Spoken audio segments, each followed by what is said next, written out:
네, 반갑습니다.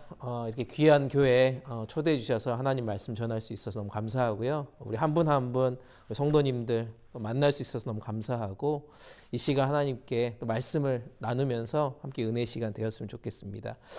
질문을 하나 하고 싶습니다. 중간고사 전에 마지막 수업 시간에 학생들한테 선생님 한 분이 질문을 했습니다. 여러분 지금 행복하신가?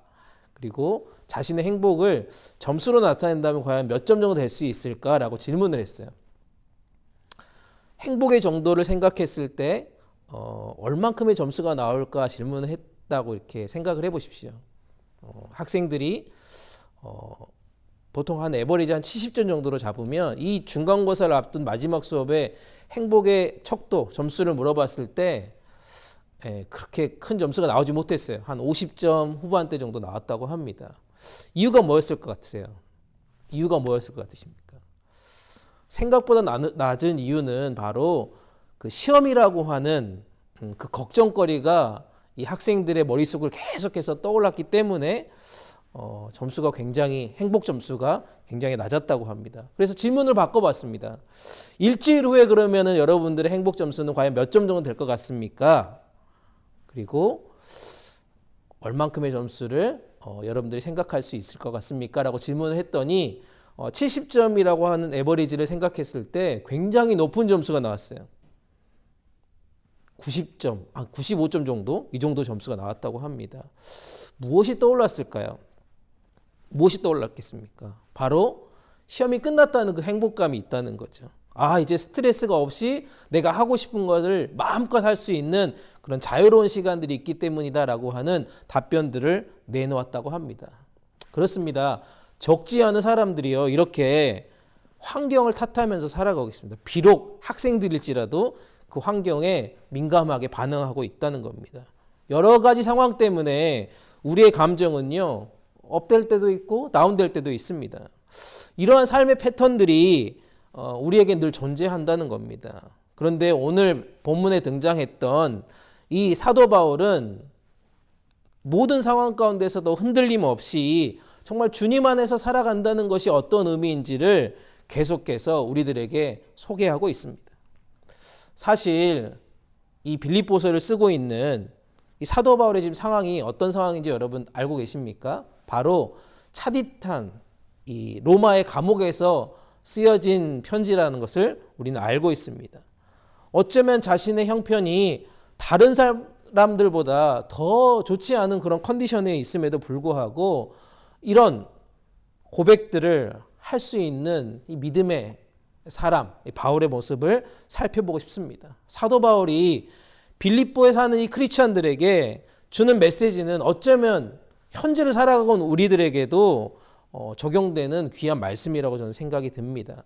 그리스도 안에 살아간다는 것, 어떻게 이게 가능한 것인지, 그리고 우리들에게 한 사람 한 사람 들려주고 싶은 메시지가 굉장히 귀한 은혜의 시간들이 되어야 할 거라고 저는 믿습니다.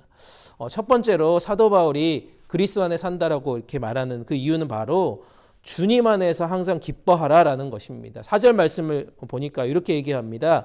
주님 안에서 항상 기뻐하십시오. 내가 다시 말하노니 기뻐하십시오라고 말하고 있습니다. 아까도 말한 것처럼 사도 바울은요, 지금 감옥에 갇혀 있는 상황입니다. 근데 먼저 자신이 기뻐하는 생활을 하고 있기 때문에 이런 표현을 할 수 있을 거라고 생각이 듭니다. 그것은 성도님들 향하여서 사도 바울이 지금 고난과 아픔과 그런 괴로움 가운데 있을지라도 믿음 위에 굳게 서서 기뻐했던 것처럼 사도 바울도 빌립보 교회를 향해서 그렇게 기뻐하라라고 명령하고 있다는 것입니다. 주님 안에서 기뻐하라는 것이죠. 주님 안에서 기뻐하라고 강조하고 있습니다. 그리고 영어로 보니까요, Rejoice in the Lord always라고 얘기하고 있습니다. 이걸 헬라어로 제가 성경 단어를 찾아보니까요, 지속적으로 기뻐하라는 그런 뜻이더라고요. 지속적으로 기뻐하고 습관적으로 기뻐하라고 지금 말하고 있습니다. 어쩌면 사도 바울이 감옥에서 이 기쁨의 서신을 쓸 수 있었던 이유가 바로 주님 안에서, 그리스도 안에서 있기 때문이다라고 확신이 들어집니다. 주님 안에 있다는 것, 어쩌면 주님으로 말미암아 산다는 것이죠. 그 고백이 바로 주님 한 분만으로 지금 만족하는 인생이 되었다는 것 아니겠습니까? 어쩌면 그 감옥 안에서도 찬양하면서 정말 주님 한 분만으로 만족합니다라고 찬양하는 것이죠. 그리고 그것을 지속적으로 습관적으로 항상 기뻐한다라고 얘기하고 있습니다. 사랑하는 여러분, 사실 오늘 이 주일 예배에 몇 명이나 나왔는지 우리가 늘 궁금해하고 있잖아요. 마음 같아서는 이 자리가 정말 차고 넘쳐서 한 100여 명의 성도님들이 함께 예배드리면 얼마나 행복하겠습니까? 뭐 비가 올 때는 비가 와서 여러 가지 힘든 이야기도 하고, 뭐 날씨가 좋으면 날씨가 좋아서 또 여러 가지 또 고민도 얘기하고 또 걱정거리도 얘기하는 그런 모습들을 우리 예배 때 항상 얘기하지 않습니까? 어쩌면 우리는 늘 숫자에 관심이 있고 어떤 한 사람 한 사람이 이 자리에 꼭 왔으면 좋겠다는 그런 마음으로 항상 예배에 올 때가 많이 있습니다. 하지만 하나님은 숫자에 관심이 없다는 것이죠. 여러분들의 지금 마음에 관심이 있다는 겁니다. 여러분들이 어떻게 예배를 드리는지, 여러분들이 어떤 마음으로 이 자리에 왔는지가 가장 중요하다는 거죠. 하나님은 우리를 예수 그리스도 안에서 항상 기뻐하는 그런 모습으로 예배의 자리에 오는 것을 지금도 눈여겨보고 계신다는 사실입니다. 그러면 우리가 주님 안에 있어야 한다는 것이죠. 그 기쁨의 조건이 바로 우리 주님이기 때문입니다. 어쩌면 세상 사람들은요, 일이 잘 풀리면 굉장히 기뻐합니다. 뭐 시험에 합격하죠. 자녀들이 좋은 대학에 가면 너무나도 행복해합니다. 그리고 사업에 성공하고 뭔가 비즈니스가 잘 되면, 그리고 건강이 늘 행복해지면 기쁩니다. 그런데 사랑하는 여러분, 진짜 그리스도 안에 산다는 것이 무엇일까요? 어떤 상황에서도 흔들림 없는 기쁨, 그 영원한 기쁨, 생명책에 기록된 그 기쁨이 우리 가운데 있을 때 그 기쁨을 온전히 누릴 수 있다는 것입니다. 어쩌면 제가 양 목사님과 같이 풍성한 삶의 기초라고 하는 책을 같이 공부하면서 매일매일 아침마다 이 세 가지의 축복을 함께 묵상하고 쉐어하면서 이런 은혜가 더 넘쳐났다라고 고백하고 싶습니다. 세 가지 축복 화면에서 보다시피 이렇게 얘기합니다. 매일 아침마다 우리 목사님과 함께 이 말씀을 묵상하고 또 아침마다 선포하면서 매주 이렇게 성경 공부하면서 나눔하면서 이런 고백들을 했던 것들을 보게 되어집니다. 우리 한번 이 세 가지 축복, 그리스도 안에서 이루어진 세 가지 축복을 한번 읽어볼까요? 첫 번째, 하나님께서 그리스도 안에서 나를 받아들여 주셨습니다. 두 번째, 그리스도 안에서 나는 특별한 존재가 되었다. 세 번째, 나는 그리스도 안에서 새로운 가족 공동체에 속했다. 아멘. 이 세 가지 축복을요, 우리 양 목사님하고 계속 지난 8월부터 계속해서 성경 공부하면서 나누기 시작했거든요. 근데 놀라운 것은 아까 목사님이 말씀 전에도 나누셨던 것처럼 목사님의 삶의 모습이 바뀐 걸 보게 됩니다. 설교의 모습도 바뀌었고요. 삶의 모습도 바뀌었습니다. 어쩌면 이게 우리 안에 계속해서 그리스도 안에 이루어진 이 축복 때문에 우리가 가지고 있는 축복을 계속해서 쉐어하다 보니까 나도 모르게 그 기쁨이 계속해서 나눠지는 것을 보게 되어집니다. 여러분들도 이거 지금 느끼고 계시잖아요. 우리 목사님의 이 모습들. 물론 가장 가까이 계시는 사모님과 우리 아드님이 느낄 수 있을 거라고 저는 믿습니다. 얼굴이 바뀌고요. 삶이 바뀌고요. 그리고 목사님의 메시지가 바뀌는 것들을 보게 되어집니다.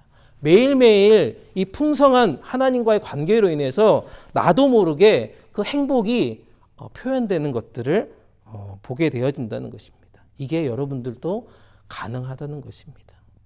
여러분들도 어쩌면 이 시간 이후로 목사님과 이런 말씀의 나눔들을 통해서 매일 아침마다 이런 선포들을 해 나가실 때 그리스도 안에서 이루어진 이 놀라운 축복들을 함께 누릴 수 있기를 간절히 축복합니다.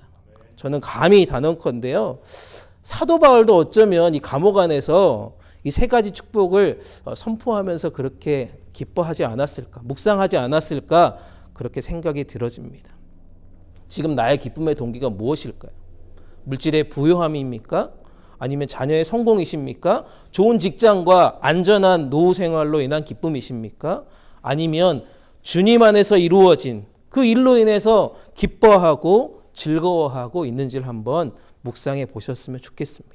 이것이 사도 바울이요 빌립보 교회를 향해서 그리스도 안에 산다는 것의 첫 번째 비밀을 알려주고 있다는 사실입니다. 그럼 두 번째는 뭘까요?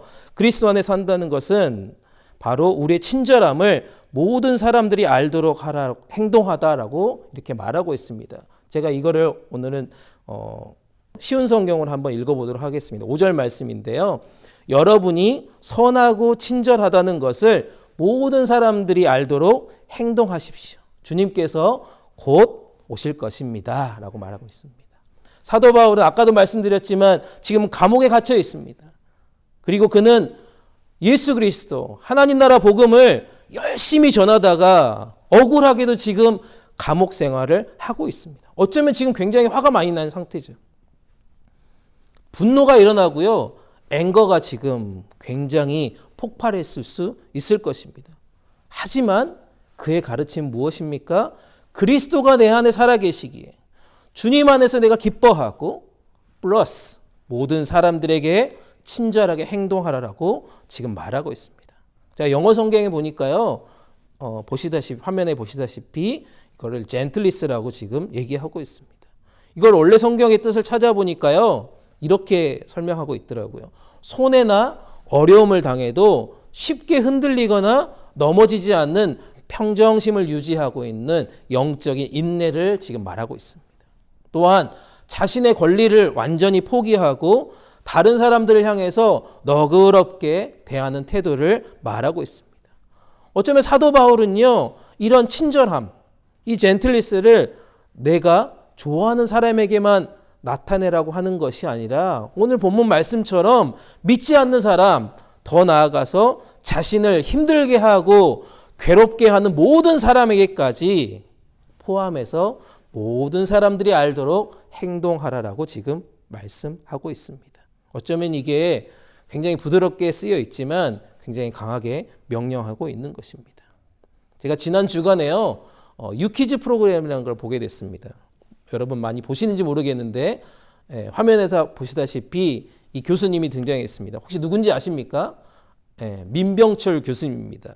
80년대 MBC 그 TV 프로그램에 그 민병철의 생활 영어라고 하는 프로그램이 있었습니다. 뭐 Hello everyone, 뭐 Hi, 뭐 민병철 뭐 이렇게 하면서 많은 대중들에게 영어를 쉽고 편하게 알려주는 그런 영어 전도사처럼 생활 영어를 진행했던 그 민병철 교수라는 분이 유퀴즈라고 하는 프로그램에 나와 있었습니다.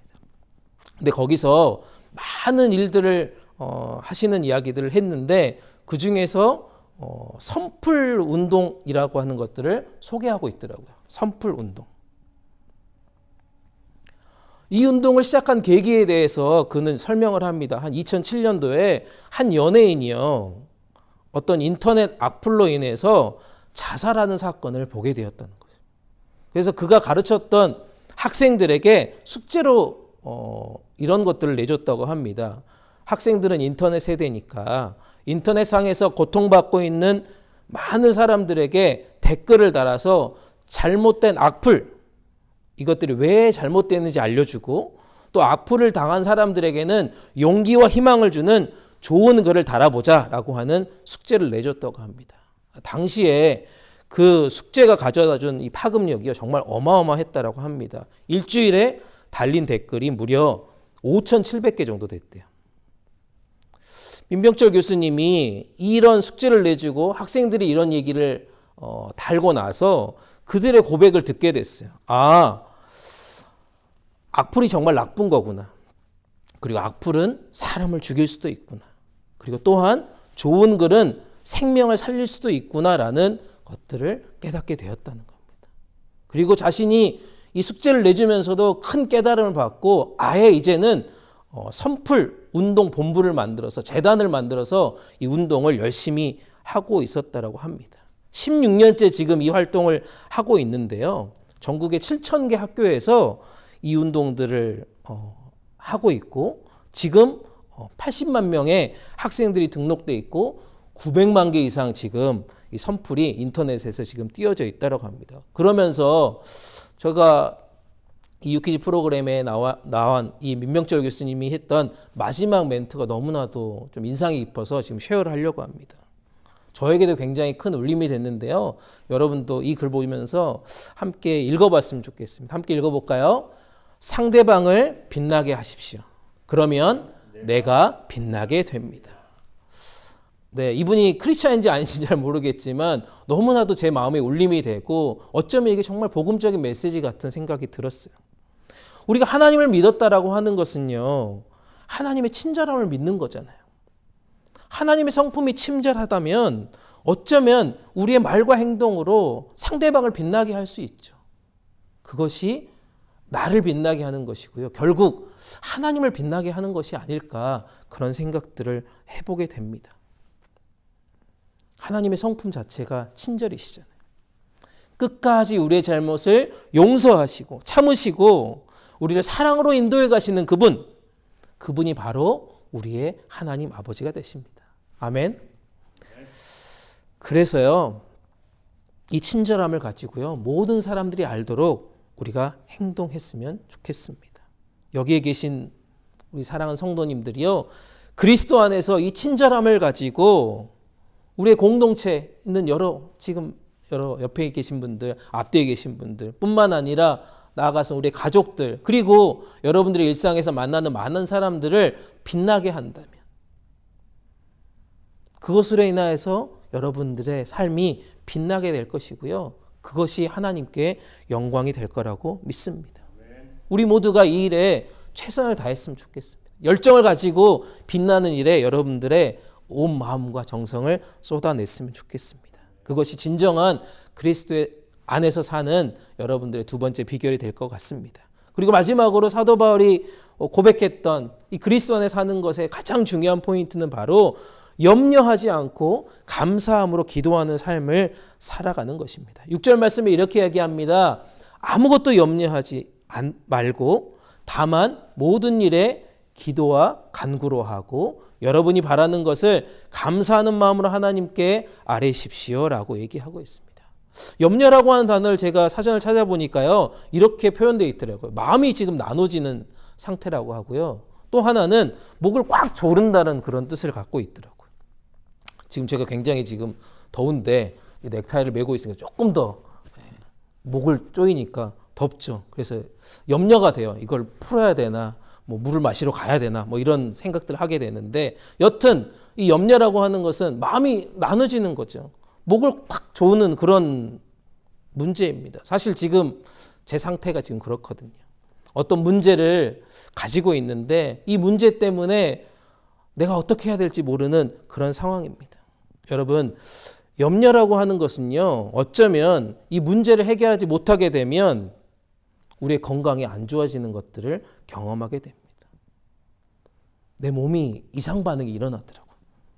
그리고 염려가 계속해서 더 깊어지면요, 그 가운데 하나님께서 우리 가운데 주신 은혜를 잃어버릴 때가 된다는 겁니다. 더 나아가서는 하나님께서 우리 가운데 약속하신 이 성경의 말씀을 믿지 못하게 되고요, 하나님의 말씀이 들리지가 않는다는 것입니다. 그래서 사도 바울은 염려하지 말라라고 지금 권면하면서 명령하면서, 그리고 오히려 감사함으로 하나님께 기도하라라고 우리에게 알려주고 있다는 사실입니다. 우리의 삶 가운데 이 염려는 모든 기도를 막기 때문이죠. 감사를 잃어버리게 되기 때문입니다. 여러분, 이렇게 염려를 놓고 감사함으로 기도하고 주님 앞에 간구할 때 우리에게 주신 축복이 과연 무엇입니까? 그게 바로 7절 말씀에 나와 있잖아요. 7절 말씀에 이렇게 얘기합니다. 그리하면 사람의 헤아림을 뛰어넘는 하나님의 평화가 여러분들의 마음과 생각을 그리스도 예수 안에서 지켜주실 것입니다라고 말하고 있습니다. 최근에 제가 우리 한 성도님 중에 한 분이 유튜브 영상을 하나 보내주셨어요. 근데 그 영상을 보면서 참 많은 것들을 또 깨닫는 그런 시간들이 되었습니다. 영상 화면에서 보시다시피 이분의 영상인데요. 재외 한인 간호사회 회장으로 모니카 사모님이 새롭게 하소서라고 하는 이 CBS, 한국 CBS 방송에 나오셔서 간증하는 그런 영상을 보게 됐습니다. 이 사모님이요, 그 당시에 LA 카운티의 보건간호국장까지 오른 최초의 한국 사람이라고 하는 닉네임을 가지고 있었고요. 그 당시에 개척교회 사모님으로서 역할도 했고 새 아이의 엄마로서 그렇게 소개되었습니다. 이분이 어떤 분이냐면 한국에서 25살에 남편을 따라서 이민을 옵니다. 남편은 이민 오자마자 공부를 시작하고요. 마스터도 하고 뭐 박사과정도 하면서 11년 동안 계속 공부만 했다는 거예요. 그러니까 이 사모님은 25살의 어린 나이에 한국에서도 간호 일을 하셨지만 여기 와서도 끊임없이 간호사로 시간을 보냈다고 합니다. 그리고 심지어 개척교회를 목사님이 하시면서 벌이가 없으니까 더 사모님이 일을 더 하시게 됐어요. 매일 16시간 이상 간호 일을 하셨다고 합니다. 너무나도 힘들고 어렵게 그렇게 간호 일을 하시는 그런 시간들을 보내면서 참 초창기에 이민 와가지고 많은 한 40년 전 이야기니까 그 당시에 한국 사람들이 없는 그런 곳에서 동양인으로서 받았던 여러 가지 수모들, 어려움들을 이렇게 쉐어하시면서 참 많이 눈물도 흘리고 괴로웠다는 그런 이야기를 나누셨더라고요. 그런데 그 중에서도 감사했던 것은 그 괴롭고 힘든 순간에서도 기도의 삶을 놓치지 않았다는 것입니다. 어떨 때는 너무 힘드니까 무시를 당하고 괴로운 그런 시간들이 생길 때마다 화장실로 뛰어가는 습관이 생겼다는 거예요. 가서 울려고 뛰어가는 게 아니라요. 그 화장실에 그 자기만의 공간에서 화장지를 뜯어서 그 화장지를 바닥에 깔고 무릎을 꿇고 기도하는 기도의 공간으로 그 자리를 활용했다는 것입니다. 매번 그렇게 그런 시간들을 보냈다는 거죠. 정말 힘들고 어려울 때마다 원망하고 불평하면서 이 시간을 보내는 게 아니라 기도하면서 감사함으로 주님 앞에 간구했다는 그의 고백입니다. 그리고 그 사모님이 이렇게 멘트를 하더라고요. 기도의 고백 가운데 하나님, 이 구름의 끝은 과연 어디입니까? 끝이 보이지 않습니다라고 그렇게 기도하면서 눈물을 흘렸을 때 지금은 이렇게 고백합니다. 긴 터널이 지나가고 보니까 그게 바로 축복, 그 위에 축복이었다라고 사모님은 고백하시더라고요. 자신의 어려움의 시간들을 무릎으로 기도하며 나아갔을 때 하나님께서 매년 2년에 한 번씩 승진하면서 그 LA 카운티의 보건간호국장의 위치까지 지금 오게 하셨다라고 그는 고백하셨습니다. 그리고 그 사모님은 어려움이 닥친 사람들을 만나게 될 때마다 그렇게 얘기하셨답니다.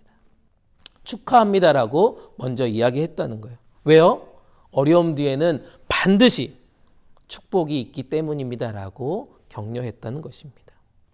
사랑하는 여러분, 우리에게는 늘 어려움이 있습니다. 늘 힘듦이 있습니다. 그럴 때 우리는 기도의 자리에 나아가는 것이죠. 감사함으로 하나님께 아뢰는 것입니다.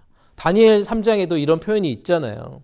다니엘 3장에 이 다니엘의 세 친구들이 굉장히 어려운 일들을 겪게 됩니다. 느부갓네살 왕이 세운 신상에 절을 하지 않고 죽이겠다라고 하는 그 염려 가운데 빠지게 됩니다. 이런 염려 앞에서 사람들은 두려워서 무릎을 꿇게 되죠.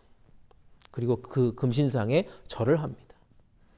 그런데 이런 염려 앞에 다니엘의 세 친구들의 모습들은 어땠습니까?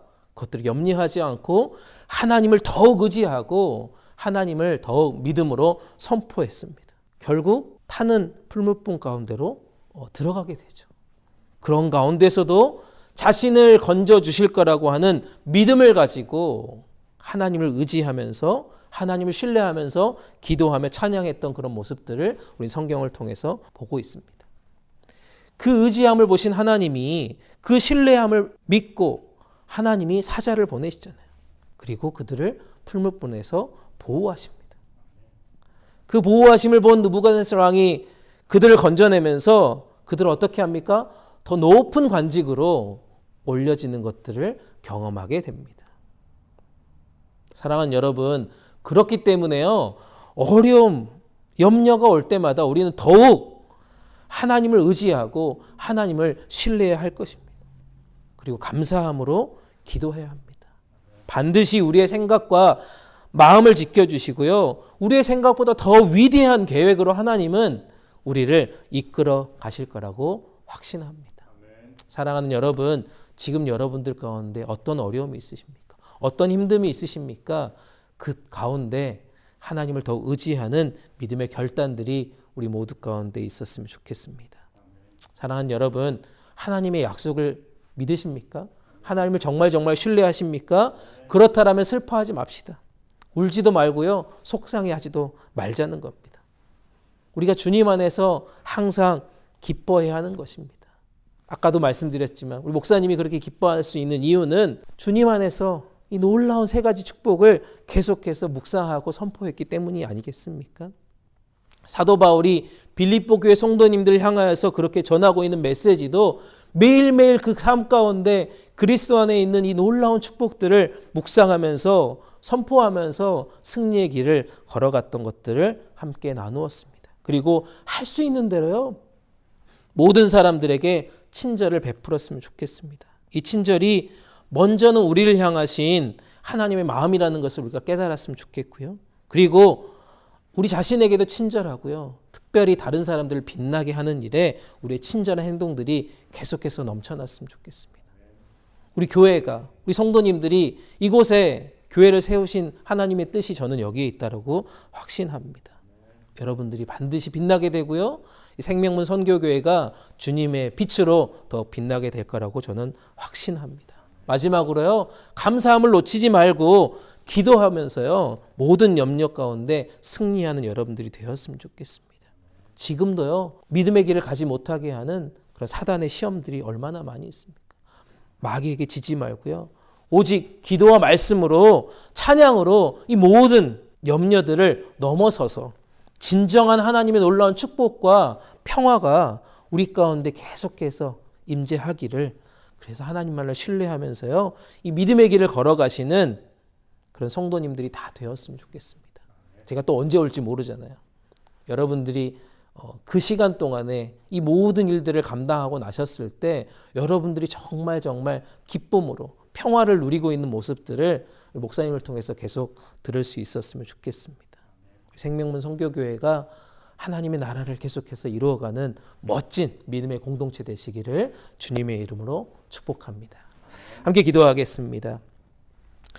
참 좋으신 하나님, 우리가 믿음을 가지고 있다라고 하지만 우리는 여전히 상황과 환경 때문에 염려하고 불안해합니다.